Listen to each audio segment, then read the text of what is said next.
Hey, let me ask you. So I've been taking notes as you've been talking because you're so good at sharing so much information that a lot of times I'm like, oh, I want to know more about this. And you've talked bits and pieces about the Mars trips before, but can you tell us more about it? Like, can you? Yeah, we didn't make it to the surface. We stayed underground. There's more water on that smaller planet than on Earth, and most of Earth's water is underground. That's how a water planet Mars is. And something happened back then, probably around 2 billion years ago. Mars was probably an oasis, and something happened between it and the asteroid belt, and that's when Earth was colonized. And the entities that lived on on Mars, were biped. They had 3 claws. And when they colonized Earth, that's when the 4th finger and the thumb came in. Dr. Richard Allen Miller. This guy is a living legend. What a wizard. And you want to listen to this podcast in full. So after this, jump on over to our Patreon page. You can listen to the interview I do with Dr. Ram and hundreds of other amazing guests. Ad-free, uncensored, unedited information you're only going to hear on our Patreon page. And you'll thank me later. So check us out over on Patreon. Hit the subscribe button and share this video out. And we will make this a series. I will upload parts 3 and 4 here in the future. But you want to listen to this uncensored over on Patreon after this. And did anyone tell you today that you're awesome? Because you are. Be the change you want to see, everybody. Thanks for watching. You know how I talk about the magnetic pole shift?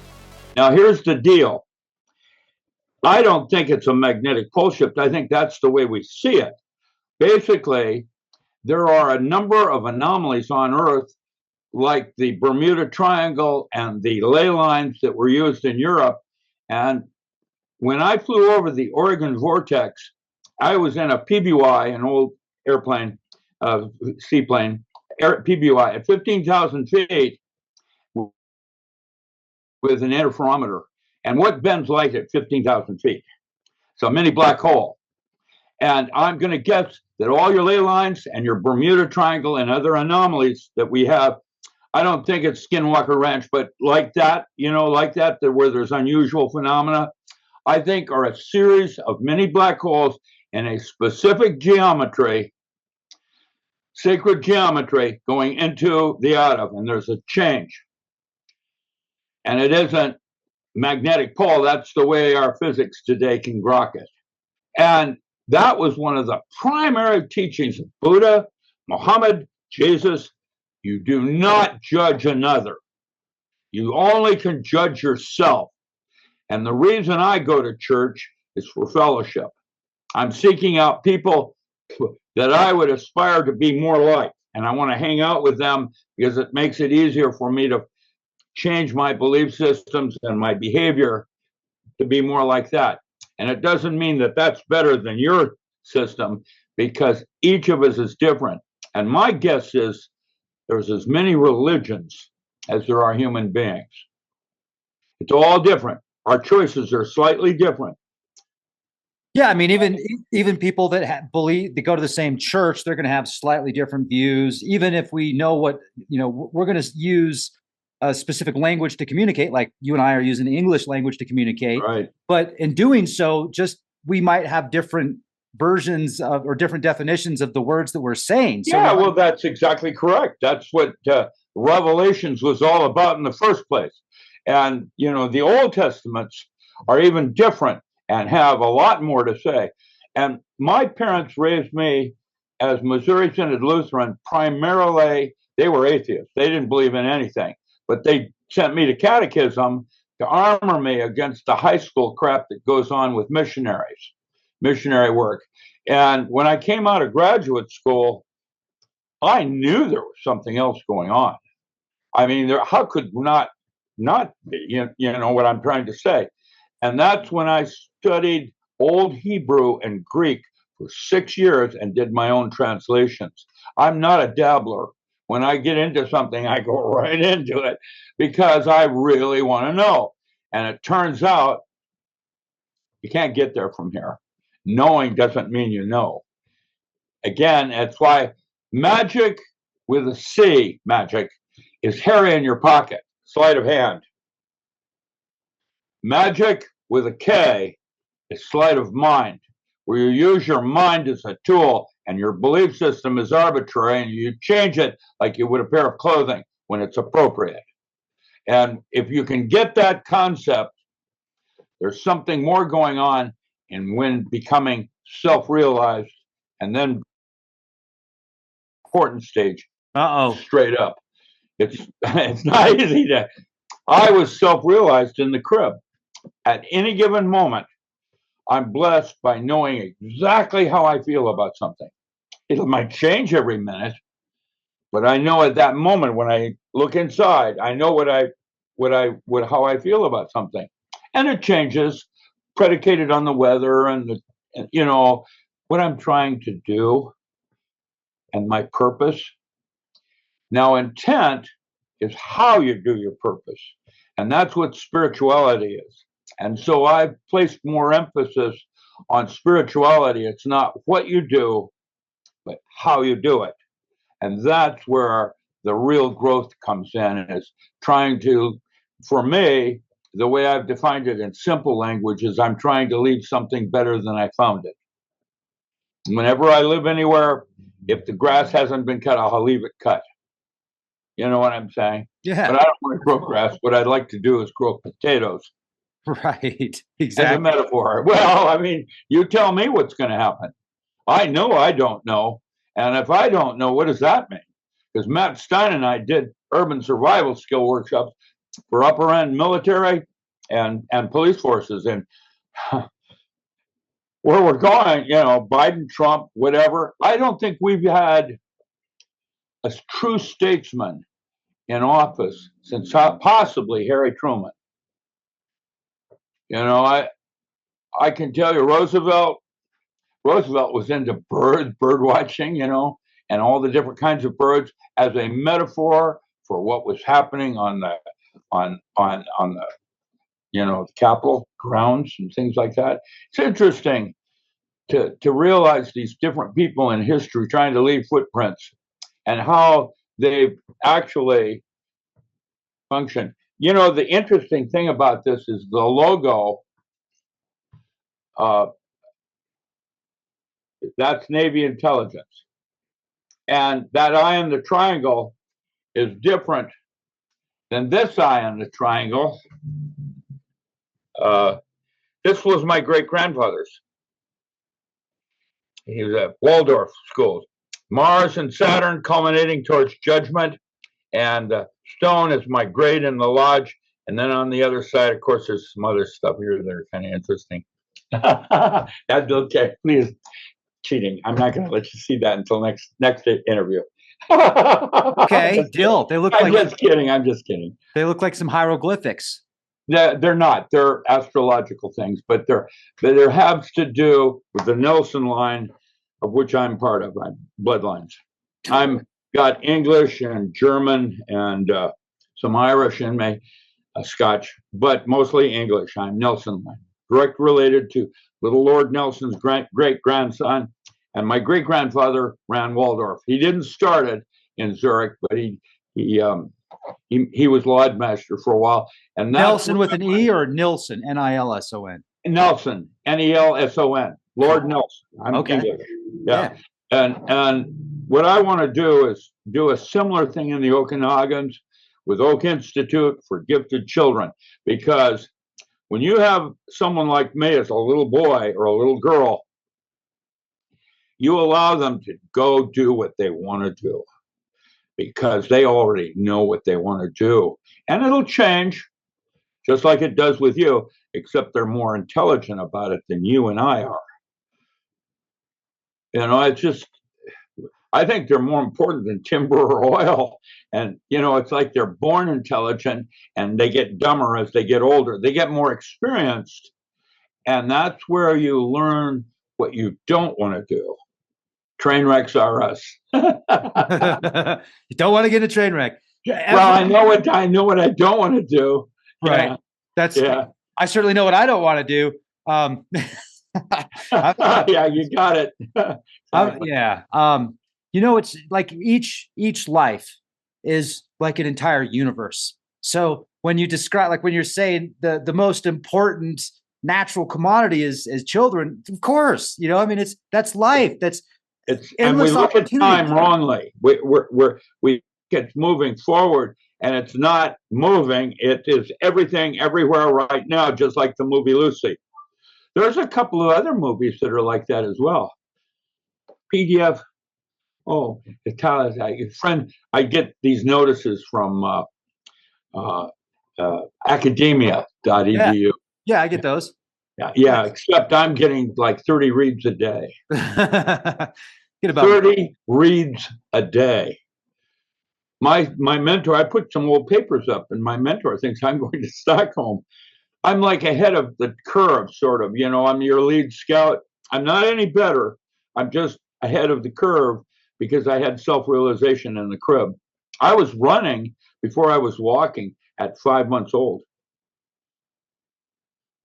I actually climb up one side of the crib, and then a series of catch and releases fall to the other side running so I wouldn't fall.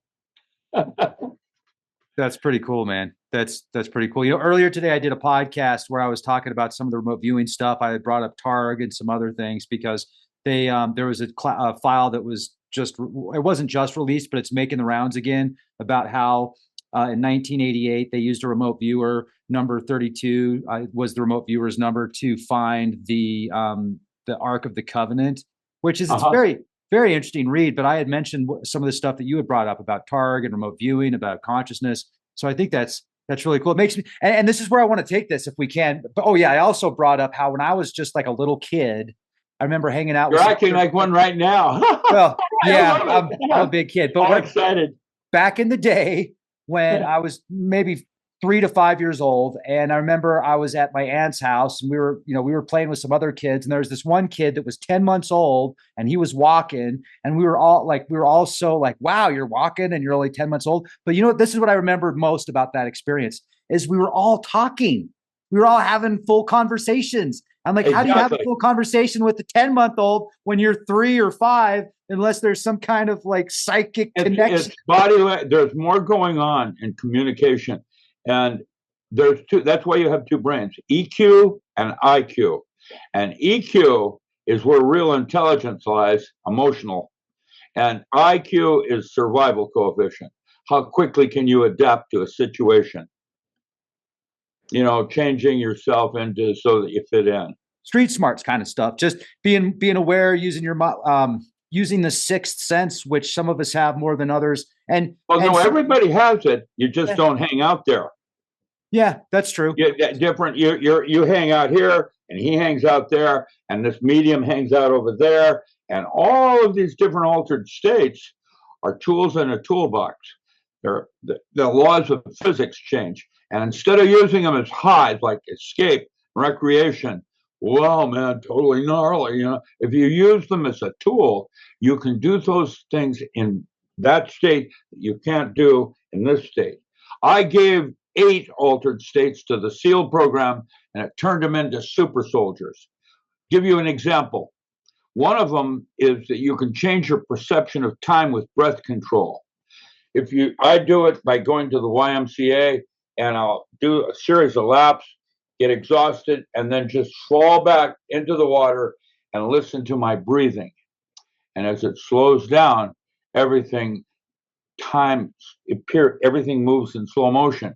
And it's in that state you can take your martial art to a paranormal level. You have precision.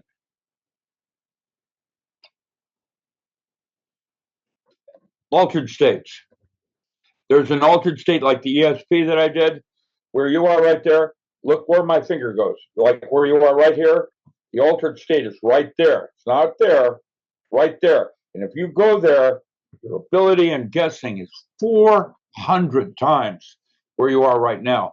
And I was tested at Duke University with Sybil Leak and Gene Dixon and some others, and I won it by 4 orders of magnitude. And when I say that, anybody can do it. That's what I learned at Mission Control in 1971, working with Ed Mitchell. The bad news is our concept of space and traveling and what we call space is extremely toxic.